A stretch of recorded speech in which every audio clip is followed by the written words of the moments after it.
¿Qué pasa, señora? Queremos nuestros hijos, que nos digan dónde están, por lo menos. Mi hijo hoy hace 15 meses. ¿Dónde están los bebés? ¿Por qué no nos dicen a nosotros si están vivos, si están muertos? ¿Por qué no nos dicen? Si le buscamos eso nada más, que nos respondan nada más, después nos retiramos. Bueno, te acababan diciendo que se habrían ido por su propia voluntad, que estarían en algún lugar de Europa, cosa que te indignaba muchísimo, porque uno sabe cómo eran sus hijos y que no eran capaces de eso. Ellos eran capaces de cualquier cosa, de las cosas más terribles son las que imaginaron, solamente al emplear este delito de la desaparición forzada, que creo que es uno de los más terribles por las consecuencias que tiene en todo el grupo familiar, en todo el grupo de amigos, en todos los compañeros de estudio. Ellos no han de haber previsto esto, porque la desaparición forzada es un delito de lesa humanidad, es un delito permanente. Y la verdad que es un dolor permanente. Es un delito que no lo podés olvidar. Las circunstancias, los hechos, la manera que fue realizado, no te lo permite olvidar. Vos tenés permanentemente a tu hija acá en el pensamiento, en la foto, en una flor que te la recuerda.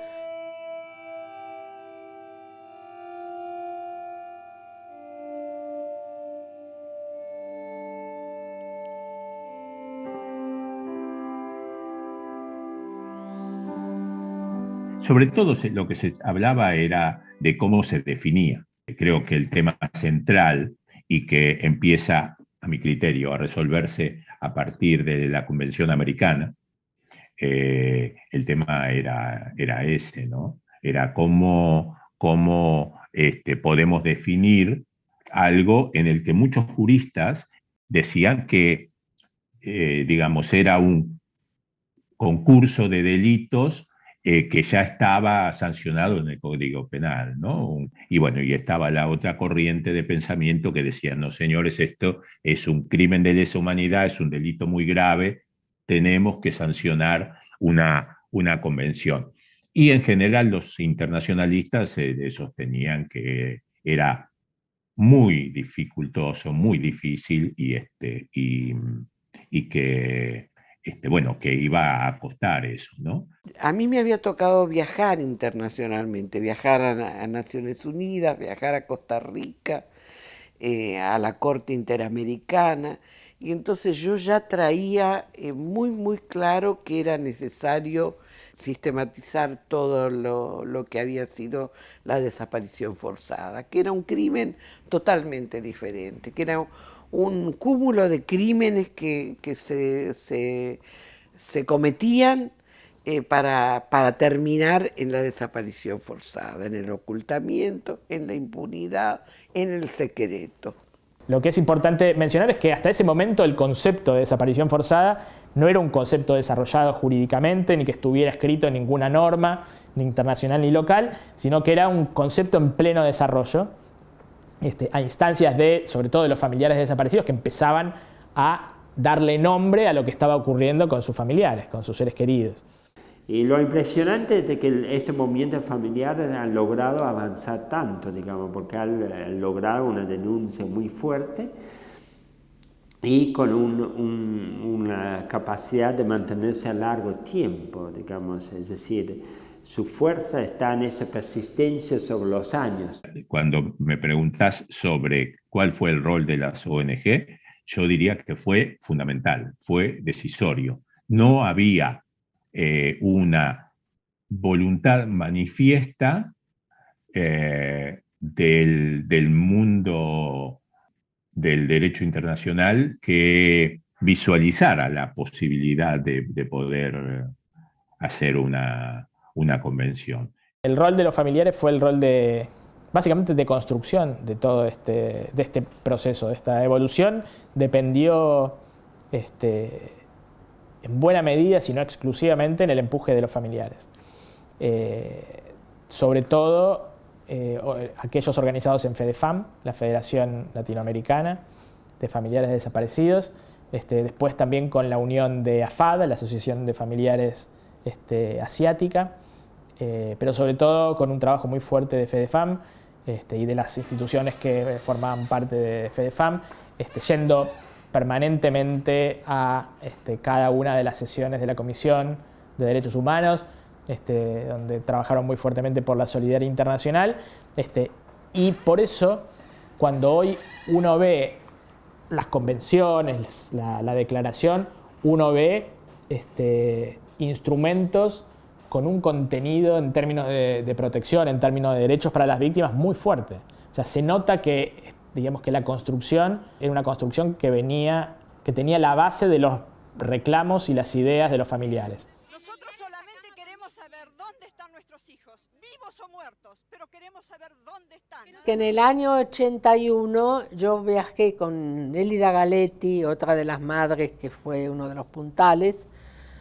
Viajé a Costa Rica porque había un congreso, seminario convocado por un sacerdote de Venezuela, el padre Juan Vives, que es español. Y cuando él se enteró de lo que estaba pasando en Argentina con los detenidos desaparecidos y en el resto de América, pensó que tenía que hacer algo y convocó a organismos de casi todos los países de Latinoamérica. Y ahí fuimos las madres. Era una puerta más que se nos abría. Y la verdad que volvimos muy entusiasmadas con Elida. Iba a ser nuestra voz, FEDEFAM. En ese momento estaba acá la dictadura, nosotros no podíamos expresarnos.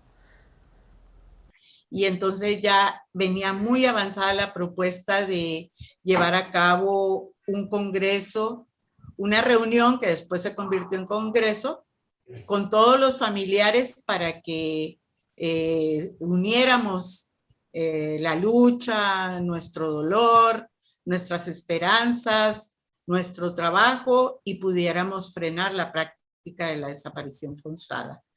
Ese congreso precisamente tenía eso, convertirnos en una federación, de todas las asociaciones que ya se conocían desde antes, pero que ahí se agruparon en San José, Costa Rica. Y ahí prácticamente se sentaron las bases para empezar a trabajar. Fue un encuentro que agrupó a todas las asociaciones que ya existían, ¿sí? Y bueno, que fue muy efectivo. En ese primer congreso se ratifica el objetivo de luchar por un marco jurídico contra la desaparición forzada y promover sobre todo la conciencia continental de que las desapariciones forzadas tenían que constituirse en un crimen de lesa humanidad.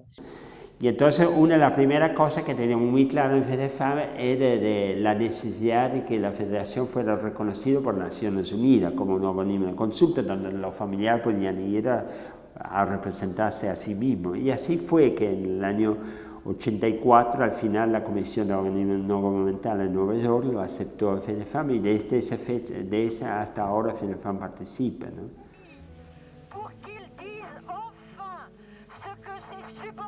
Cuando se organizó en París, promovido por el Colegio de Abogados de Francia y que deliberó en el Senado francés, un coloquio sobre desaparición forzada de personas. Esto se hizo exactamente fines de enero de 1981. Y el coloquio fue dado bajo el nombre La Política de Desaparición Forzada de Personas. Y se inició en el Senado de Francia el primer día, pero era tanta la cantidad de gente que venía de todas partes de Europa y de América, sobre todo los exiliados, ¿no?, para participar. Estaban las madres de Plaza de Mayo, estaban los comités de México, de Italia, de España, de todas partes. que se hizo la primera jornada en el Senado, la segunda jornada hubo que hacerla en la Asamblea Nacional Francesa. Y es en esa reunión donde los familiares de desaparecidos empiezan a plantear que hace falta un instrumento normativo obligatorio para los estados sobre la desaparición forzada, que de alguna manera prohíba la desaparición forzada como práctica estatal. Diga, ninguna persona puede ser desaparecida, no puede ser sometida a desaparición forzada, como un derecho de toda persona que diga eso. Y entonces ahí es donde se planta, si se quiere, se siembra la primera semilla de lo que después terminó siendo la convención.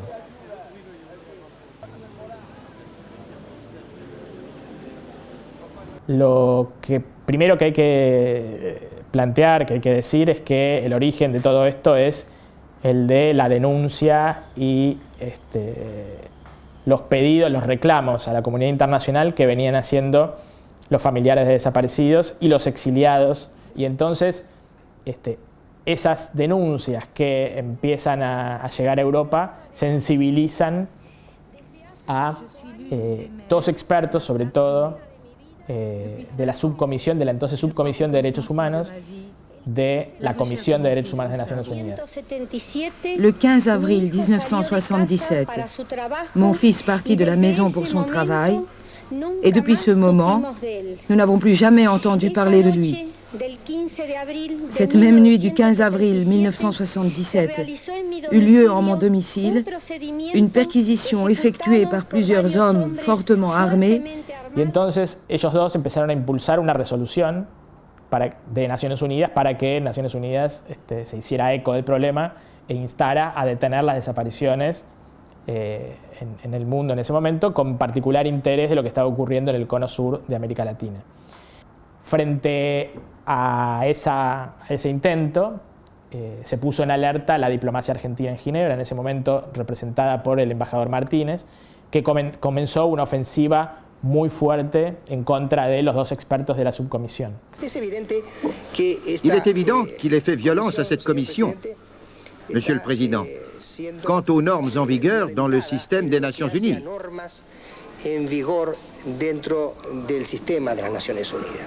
El caso alcanzó el nivel de escándalo cuando el propio embajador Martínez plantea en una reunión de trabajo que en realidad lo que estaban haciendo los dos expertos era apoyar el terrorismo. Entonces ese escándalo afortunadamente derivó en que la resolución saliera. Entonces terminó siendo la primera resolución sobre el tema de las desapariciones en Naciones Unidas. It was only in 1980 and that I think we found, not me, I have been working hard behind the scenes, but trying to influence delegates and give them information and all that. But at the end of the day, I was in a key position, and with regard to the Argentine persons who came to us, but the decision-making power is of the governments, because the Commission on Human Rights is a commission of governments, and that's a political thing. And so it was only, and I kept my fingers crossed, that the idea came up in 1980. We should not target Argentina by name, but concentrate on the theme, on the disappearances. En 1980 lo que ocurre es que se crea, digamos, como derivación de esa primera resolución, la Comisión crea el Grupo de Trabajo sobre Desapariciones Forzadas Involuntarias, el 28 de febrero de 1980, designando a 5 expertos independientes, representantes de las 5 regiones del mundo que forman parte, que integran las Naciones Unidas, justamente para formar parte de este grupo de trabajo. Este fue el primer mandato especial temático de Naciones Unidas. Entonces, además de lo importante de poder tener un espacio para canalizar las denuncias internacionales y las búsquedas de los desaparecidos a nivel universal, a nivel mundial, lo que también ocurre, hablando del concepto de desaparición forzada, es que al ponerse en el nombre de la propia comisión grupo de trabajo de desapariciones forzadas, de alguna manera es también un hito muy importante en la creación del concepto de la desaparición forzada. Se creó porque las víctimas lo fueron a buscar y fueron a Naciones Unidas y dijeron: tenemos este problema, hagan algo, insistieron y lo lograron. Tuvieron gobiernos que fueron solidarios, organizaciones que fueron solidarias. Antes no había nada y lo que había era relatores de Naciones Unidas sobre las situaciones en algunos países.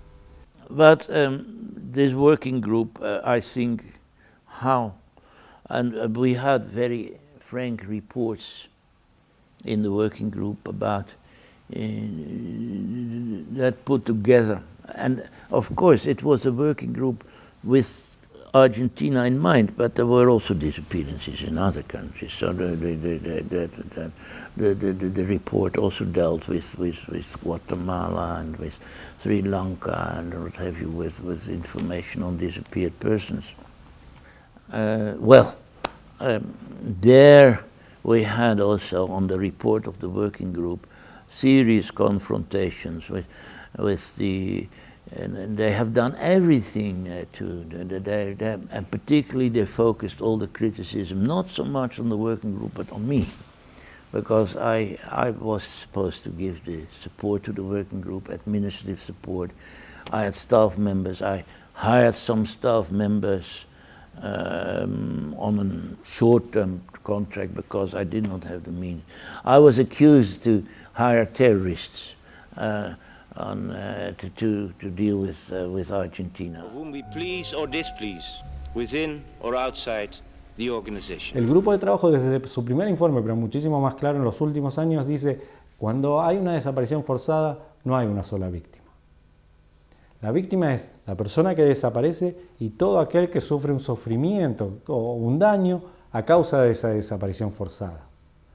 Y esto lo empieza a articular desde hablando de los familiares en su principio, pero después lo dice muy claramente, hasta que en el 2006 lo refleja la Convención Internacional sobre Desapariciones Forzadas. Pero esto es, de nuevo, entender el fenómeno de América Latina como reconceptualizar y continuar ampliando los elementos en torno a la desaparición forzada. Y en todo, Argentina juega un rol importantísimo. Yo digo que uno no puede comprender a las desapariciones forzadas, para bien o para mal, sin América Latina y sin Argentina. Entonces, el grupo de trabajo empieza también a crear y a trabajar muy fuertemente sobre el concepto a través de su propia actividad cotidiana. O sea, empieza a haber una instancia dentro de Naciones Unidas todo el tiempo trabajando únicamente con la problemática de la desaparición forzada en todo el mundo, y entonces el grupo de trabajo empieza a sacar comentarios generales, tratando de ir interpretando el derecho relacionado con la temática de desapariciones forzadas, sobre todo a partir del año 1992, que es la aprobación también por parte de la Asamblea General de Naciones Unidas de la Declaración Internacional sobre la Protección de todas las personas contra las desapariciones forzadas, que justamente crea este primer cuerpo normativo, este primer instrumento internacional, dando protección a las víctimas de desapariciones forzadas, creando obligaciones por parte de los estados y también generando derechos de las víctimas. De las desapariciones forzadas en todo el mundo, creemos que este mandato sigue siendo totalmente... Finalmente se consigue un llamado para hacer la redacción de un anteproyecto. La convocatoria fue para redactar un instrumento jurídicamente vinculante para investigar y sancionar la desaparición forzada. Lo primero que tuvimos que resolver fue qué era lo que íbamos a redactar, porque muchos estados, inclusive algunos que luego tuvieron y tienen un compromiso importante con la convención, comenzaron diciendo de ninguna manera una convención. Ya tenemos muchas convenciones que le ponen muchas exigencias a los estados. Los estados tienen que rendir examen por distintas convenciones, agregar una más, además es un fenómeno latinoamericano, y entonces no quería que haya acuerdo para que se haga una convención. Se decía, bueno, no, vamos a ver, un protocolo adicional a la Convención del Pacto de Derechos Civiles y Políticos. Ese fue el primer punto de debate. El segundo fue, bueno, ¿qué es la desaparición forzada? No, ya está, me dijeron muchos, incluyendo de ONGs, no nacionales, claro, ¿no? Y no latinoamericanas, pero de las organizaciones internacionales dijeron, el Estatuto de Roma, ya está. Ahí fue una discusión durísima, durísima, durísima. Y el rol de FEDEFAM ahí fue fundamental. En relación con la tipificación de la figura de desaparición forzada a nivel local, esto es muy importante, que también fue bajo el impulso de los familiares desaparecidos, que en cada uno de los países donde se han enfrentado y se enfrentan la problemática de las desapariciones forzadas, siempre han visto cómo las figuras que normalmente se utilizan del Código Penal no representan el verdadero sufrimiento de las víctimas de la desaparición forzada, que no implica solamente el sufrimiento de la persona que está desaparecida, sino también el sufrimiento de todas las personas que lo rodean. Entonces, esto, digamos, sobre todo la condición de víctima de desaparición forzada, se extiende y queda como muy claramente en la Convención de 2006, como en la descripción del artículo 24, que dice que víctima de desaparición forzada es toda persona que sufra un perjuicio directo por esa desaparición. Pero la misma Convención establece una obligación de los estados que ratifican la Convención a tipificar la desaparición forzada, y entonces ha sido trabajo del grupo de trabajo, valga la redundancia, y del comité, instar a cada uno de los estados que van supervisando a tipificar en su legislación penal la desaparición forzada de personas. Esta es una exigencia del comité hacia los estados para que disminuyan o bajen considerablemente las desapariciones forzadas, pero no nada más eso, sino que digan, que informen del paradero de dónde están nuestros detenidos desaparecidos. Esta convención habla precisamente de que tenemos el derecho a conocer la verdad y a la reparación integral, ya te lo decía, en todos los aspectos. Pero para mí es muy, muy importante la reparación moral y política, porque campañas grandes hicieron de que eran delincuentes y que rateros y que eran esto y que eran lo otro, y para nosotros es fundamental que nos digan dónde está, que pidan perdón y que lleven a juicio a los responsables. La entrada en vigor necesitaba 20 ratificaciones y para eso hubo que hacer una campaña, porque cuando se convocó a la firma en París en febrero del 2007, firmaron 96 estados la convención. Sin embargo, tardamos hasta el 2010 para que la ratifiquen 20 y recién ahí pudo entrar en funcionamiento y de ahí empezó a conformarse el comité que entró en funciones en el 2011. Fue difícil y además ahora tenemos 65 estados, tampoco tenemos una barbaridad si pensamos que tenemos 98 estados más o menos. Estamos muy, muy lejos todavía de lograr una ratificación importante, ¿no? Todo el trabajo que ha venido haciendo nuestra federación, ese legado que nosotros le vamos a heredar a nuestras futuras generaciones y a las actuales y a las que pasaron, y sobre todo por nuestros detenidos desaparecidos, y hoy los mantenemos presentes siempre. 30.000 detenidos desaparecidos.